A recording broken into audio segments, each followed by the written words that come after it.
Bahay sa Vigan City, Ilocos Sur nasunog dahil umano sa naiwang nakasaksak na electric fan. Nakaalerto si Ivy Hernando.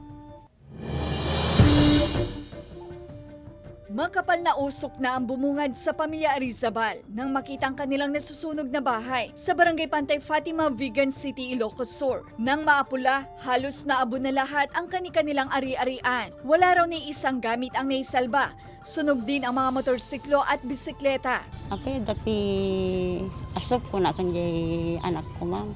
Dumanong kami dito, ma'am ko. Timo balayan, timo uram idin na.